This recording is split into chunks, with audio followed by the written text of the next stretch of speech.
શિવપુરાણ સાંભળતા સર્વ ભાવિક ભક્તજનોના હૃદયમાં બિરાજમાન પરમાત્માને મારા પ્રણામ।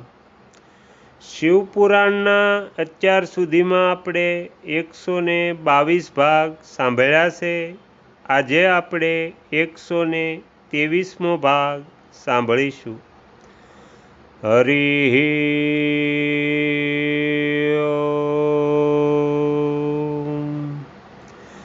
બ્રહ્માજી કહે છે, હે નારદ, આજ વખતે ભગવાન વિષ્ણુથી પ્રેરિત થઈ તમે શીઘ્ર જ ભગવાન શંકરને અનુકૂળ બનાવવા માટે એમની નિકટમાં ગયા।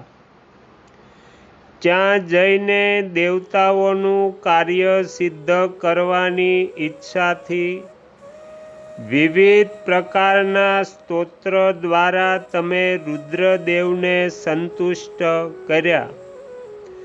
તમારી વાત સાંભળીને પ્રસન્નતાપૂર્વક શંભુએ અદ્ભુત, ઉત્તમ અને દિવ્ય રૂપ ધારણ કરી લીધું। આવું કરીને એમણે પોતાના દયાળુ સ્વભાવનો પરિચય આપ્યો। હે મુને, ભગવાન શંભુનું તે સ્વરૂપ કામદેવથી પણ અધિક સુંદર તથા લાવણ્યનો પરમ આશ્રય હતું। એમનું દર્શન કરીને તમે બહુ જ પ્રસન્ન થયા અને એ સ્થાન પર ગયા જ્યાં સેવક સાથે મેના વિદ્યમાન હતા। ત્યાં પહોંચીને તમે કહ્યું, હે વિશાળ નેત્રોવાળી મેને, ભગવાન શિવના એ સર્વોત્તમ રૂપનું દર્શન કરો। આ રૂપ પ્રગટ કરીને એ કરુણામય શિવે તમારા ઉપર બહુ મોટી કૃપા કરી છે। તમારી વાત સાંભળીને શૈલરાજની પત્ની મેના આશ્ચર્યચકિત થઈ ગયા। એમણે શિવના એ પરમ આનંદદાયક રૂપના દર્શન કર્યા જે કરોડો સૂર્યની સમાન તેજસ્વી, સર્વાંગ સુંદર, વિચિત્ર વસ્ત્રધારી તથા વિવિધ પ્રકારના આભૂષણોથી વિભૂષિત હતું। તે અત્યંત પ્રસન્ન, સુંદર હાસ્યથી શુભોભિત, લલિત લાવણ્યથી લસિત, મનોહર, ગૌરવર્ણ, ધૃતિમાન તથા ચંદ્રલેખાથી અલંકૃત હતા। વિષ્ણુ વગેરે સંપૂર્ણ દેવતાઓ બહુ પ્રેમથી ભગવાન શિવની સેવા કરી રહ્યા હતા। સૂર્યદેવે છત્ર લગાવી રાખ્યું હતું। ચંદ્રદેવ મસ્તકનો મુગુટ બનીને એમની શોભા વધારી રહ્યા હતા। આ સર્વ સાધનોથી ભગવાન શંકર સર્વથા રમણી જણાતા હતા। એમનું વાહન પણ અનેક પ્રકારના આભૂષણોથી વિભૂષિત હતું।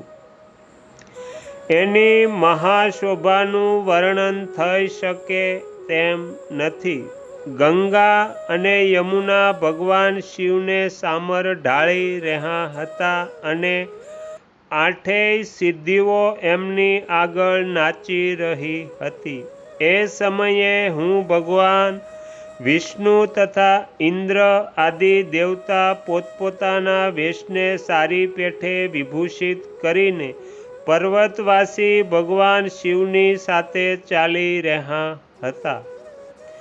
વિવિધ રૂપધારી શિવના ગણ સજી ધજીને અત્યંત આનંદિત થઈ શિવની આગળ આગળ ચાલી રહ્યા હતા। સિદ્ધ, ઉપદેવતા, સમસ્ત મુનિ તથા અન્ય સર્વ લોકો પણ મહાન સુખનો અનુભવ કરતા કરતા અત્યંત પ્રસન્નતાપૂર્વક શિવની સાથે યાત્રા કરી રહ્યા હતા. આ રીતે દેવતા વગેરે બધા લોકો વિવાહ જોવા માટે ઉત્કંઠિત થઈને ખૂબ સાજ સજાવટ કરીને પોતાની પત્ની સાથે શિવનું યશોગાન કરતા કરતા આવી પહોંચ્યા.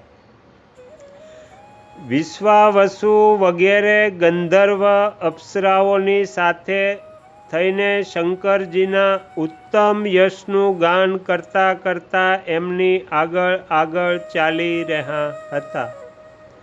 હે મુનિ શ્રેષ્ઠ, મહેશ્વર શૈલરાજના દ્વાર પર પધાર્યા તે સમયે આ પ્રકારે ત્યાં વિવિધ પ્રકારના મહાન ઉત્સવો થઈ રહ્યા હતા.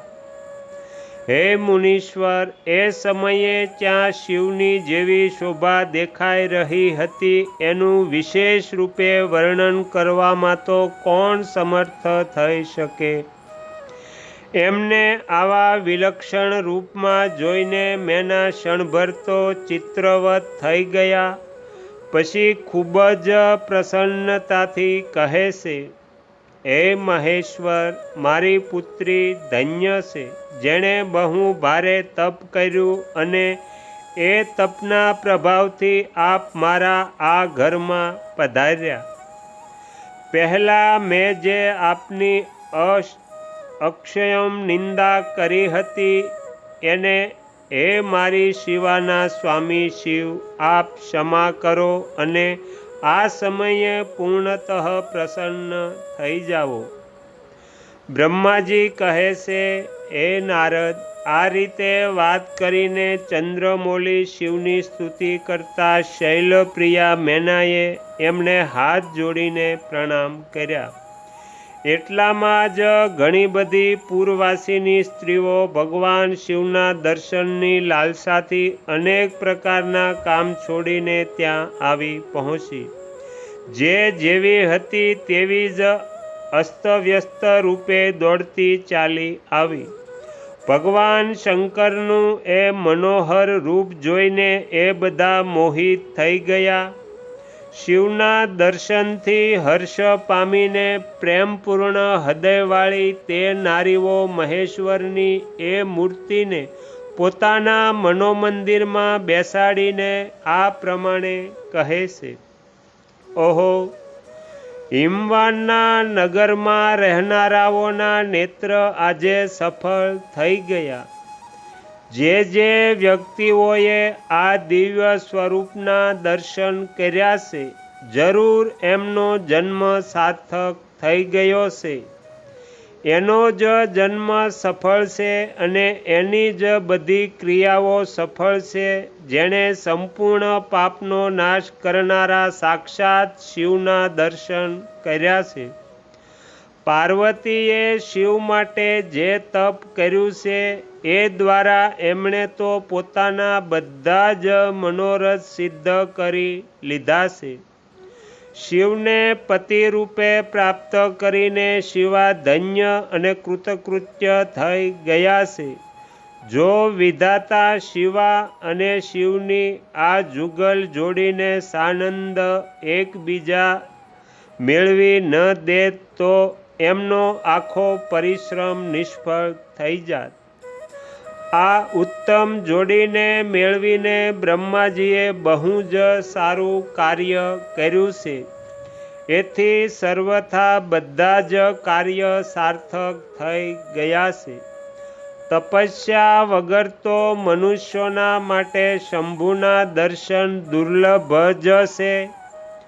ભગવાન શંકરના દર્શન માત્રથી સર્વ લોકો કૃતાર્થ થઈ ગયા.